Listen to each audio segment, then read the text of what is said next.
વાણી મંગલરૂપિણી જહસિતમ યસ્યાસ્તિ વૈ મંગલમ નેત્રે મંગલદે ચ દોરવિલસિતમ નૃણાં પરમ મંગલમ વક્त्रं મંગલગ્રોચ પાદચલિतं યસ્યાખિलं મંગલમ સોયં મંગલમૂર્તિરાસુ જગતો નિત્યં ક્રિયાનમંગલમ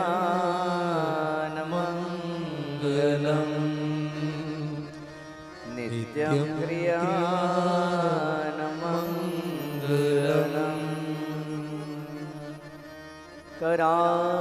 करारविन्दे नकदारविन्दं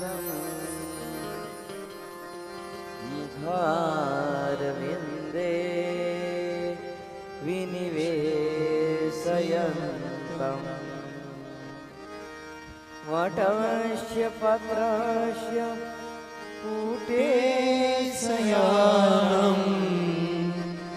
बालं मुकुन्दं मनसा स्मरामि श्रीकृष्ण गोविन्द हरे मुरारी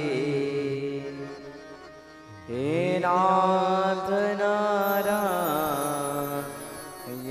वासुदेव जीवे पिबस्वा मृतमेतदेव गोविन्द दामोदर माधवेति श्रीकृष्ण राधा वर गोकुलेश गोपाल गोवर्धननाथ विष्णु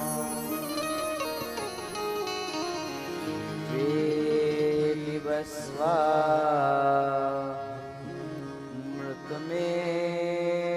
मृतमेतदेव गोविन्द दामोदर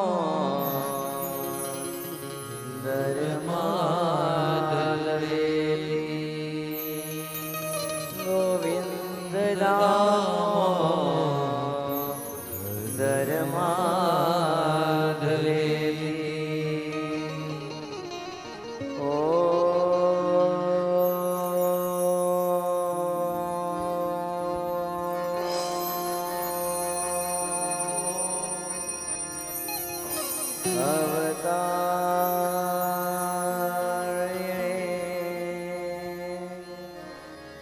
श्री स्वामिनारायणाय नमो नमः। ॐ श्री हरिकृष्णाय नमो नमः। ॐ श्री नीलकण्ठाय नमो नमः।